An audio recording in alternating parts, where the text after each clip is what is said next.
After many years of resistance, I'm finally going to build a PC, so let's get into some unboxing. This is I got 32 gigabytes of DDR4 RAM, a 1 terabyte SSD card from Crucial. This is my Corsair power supply. So this is basically a safety warning.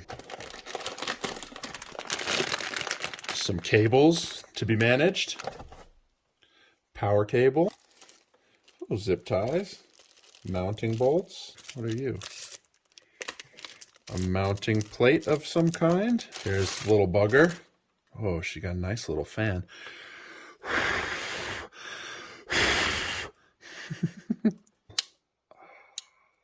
Nicely labeled. I don't know what any of that means. Some Fantex T30 120 mil fans. I think they're, holy fuck. Okay. They're beefy. Sheesh. Gotta have your cooling. Now these go together. This is my CPU cooler fan, and this is a foam spacer to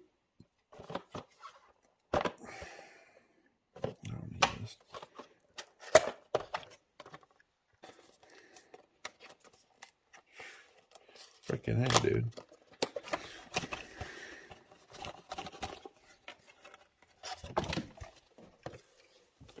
Here's my Ryzen 7 5800X3D. Pretty sure this is, oh, is that the chip there? No.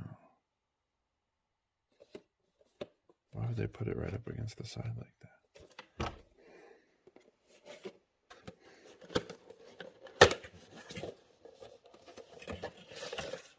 Holy shit. It was smashed right up against the side there. What else is in here? Just spacer? Feels like a really weird way to package that. And now, the thing I'm most excited to open.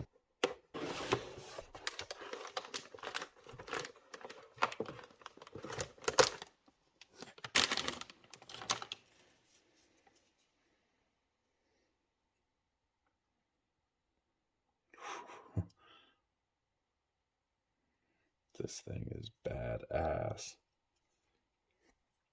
It's got little radiator tubes and shit. Oh man. Okay, so I got a new workstation for this portion. And my motherboard arrived, so we're gonna start assembling because I'm antsy.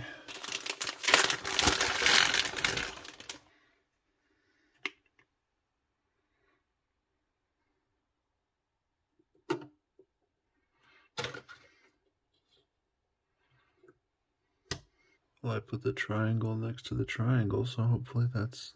These only go in one way. Okay.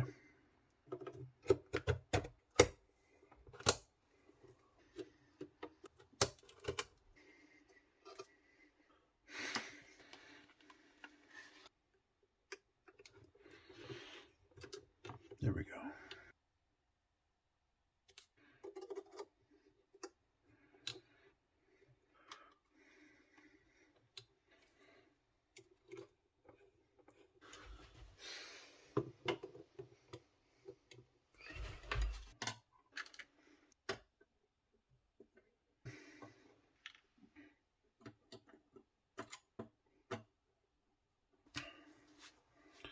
If I test fit these together. Okay, this might be the end of the road for today. It seems like my RAM is preventing this heatsink from touching the CPU, which is an L. So my heavy breathing tournament came to an end because my Ripjaw G-Skill RAM sticks were too tall and were not allowing my Alpafen Blackridge cooler to fully seat against the CPU thing, metal, little, there's a word.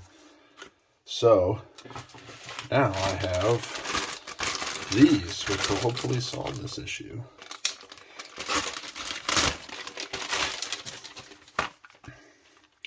Vengeance LPX, RAM sticks,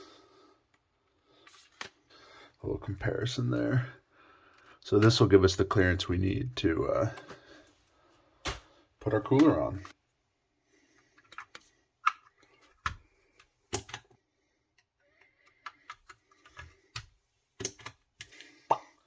Okay, another thing I messed around with is that the cooler does not come with a back plate.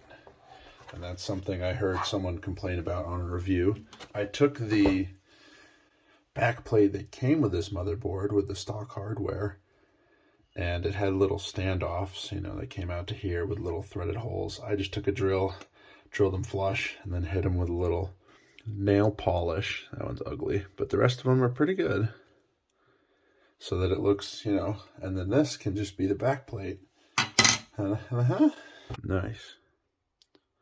Flush, I got plenty of room over here, plenty of room over here. So now,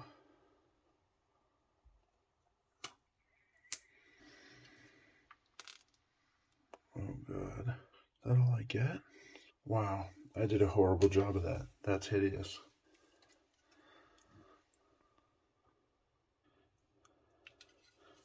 I feel like I need dramatic music here.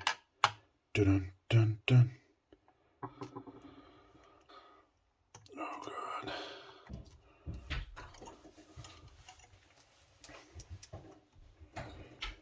This one wants to cross thread. Oh, there we go. It's kind of like torquing head bolts. How do I know when it's... I do not know. This is different than my normal thing. Normally you make it good and tight, and I just don't know. That one's just not going anymore. Seems like good firm contact. My micrometer is saying that it's wonky. We're calling that good. So that is the motherboard assembled. After what feels like years of waiting, my beautiful tiny little case has finally arrived. So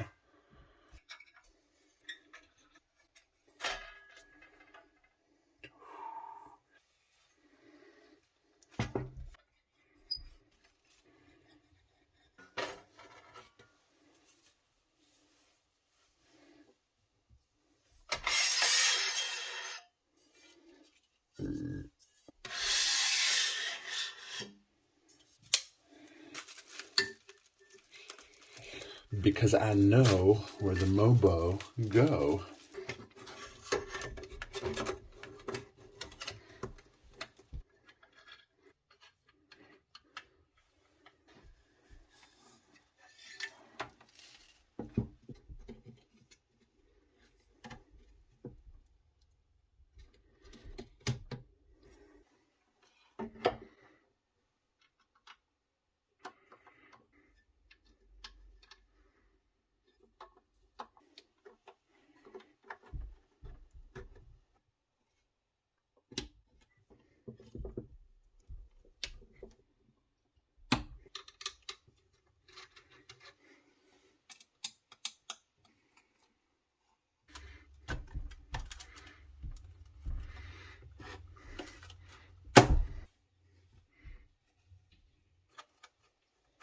Here's my janky ass setup.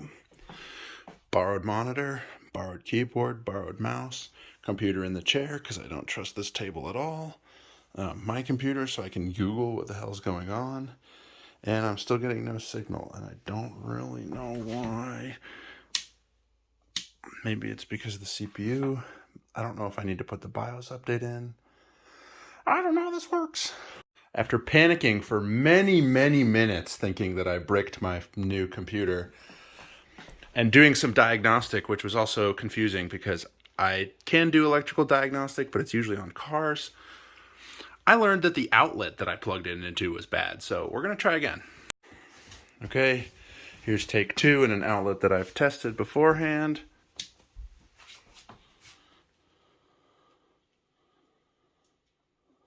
Oh, okay. So we have power. Delete key. I need to press this on the... Oh.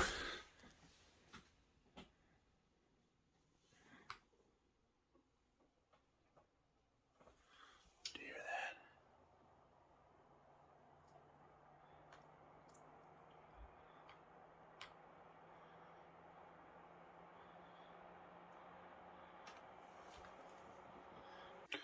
Well, after panicking about how I was going to solve this for many, many minutes, I found a local CPU or a local computer place and took it there, and they had an older CPU that they were happy to install for me to sort out this issue.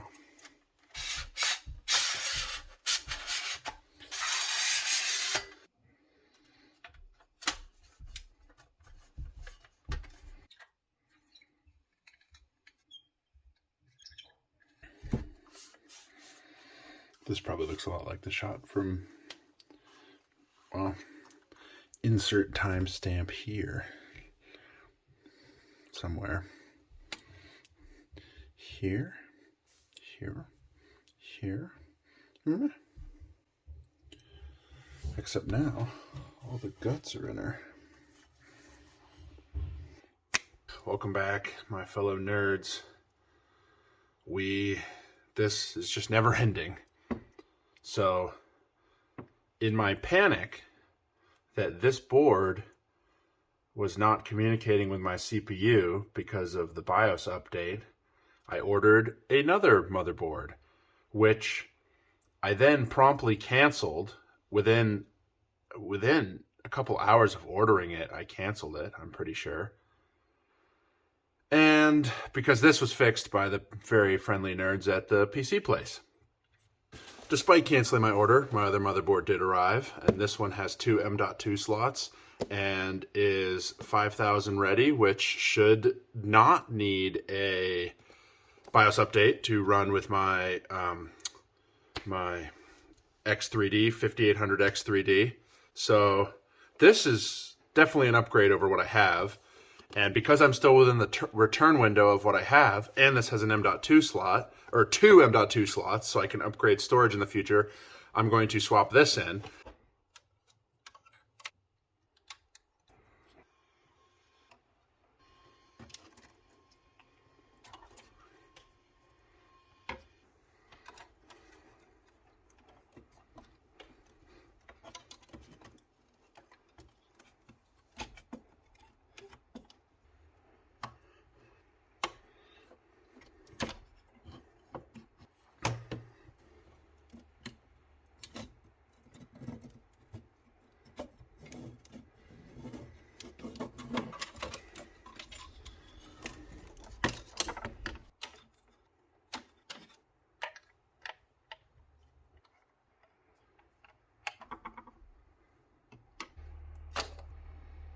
That ain't how that's supposed to work.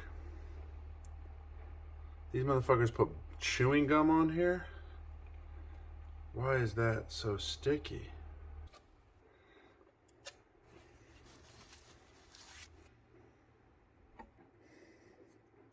Oh, can't forget my RAM sticks.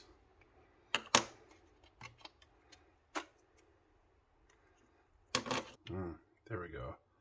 Little twist got her free. Good news is I don't think I bent anything. The bad news is I got freaking paste into the teeth or whatever. I got the goo in the deal.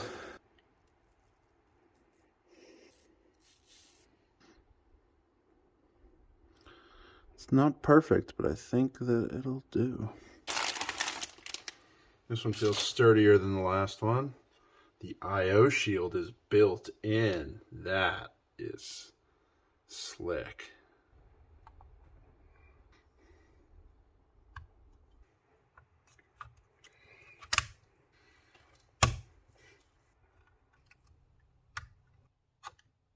So this fan just barely runs into this heat sink.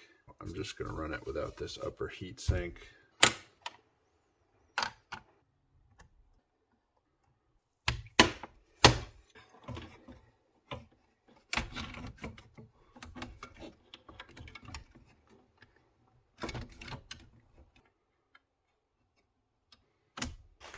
Here's my mint setup.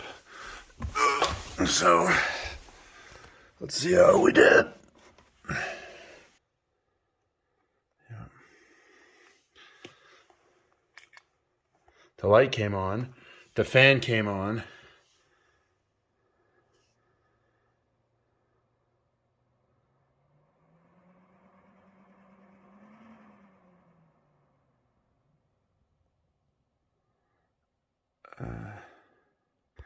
This is like exactly what happened last time when I... Oh? What? The RGB just came on.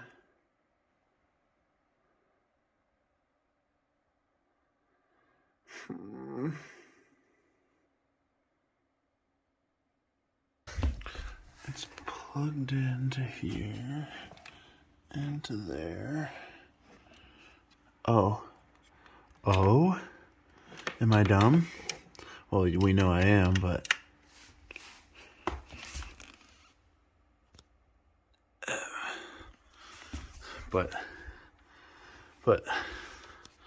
But hey, but now you're plugged into the correct port.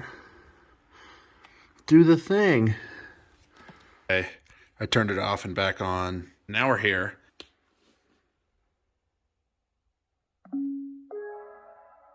No way. Oh my. DPI is insane. Basically, I need more cooling. I'd like to be able to leave the case on.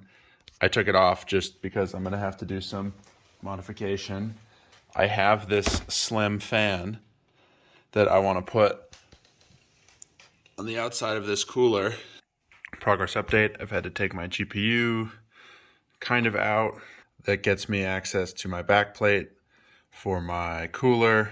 When you're taking out a CPU cooler, a mistake that I made was that I just kind of pulled it off.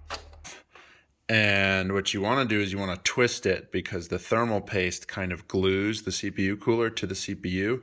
And when I pulled it off, it pulled the CPU out of the socket, which can't be good for that socket or the CPU. So if you twist it, it'll kind of break the bond. You'll see in a second, but that's really the top tip of the day.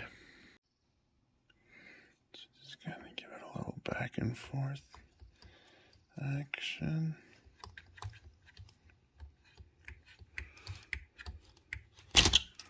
Boom. When I went to the PC store, what they told me I needed to do was have air being pulled through the case onto the CPU because the cold air was outside of the case, and that if I was blowing it on the CPU, that would be the best cooling. And since I got everything apart, I'm just going to do that. Okay, got the new fans in, got them both facing the right direction. Just got to plug things in, screw this back in, boot it up, see how we're doing. All right, we're all back together and plugged in. And if you look at this,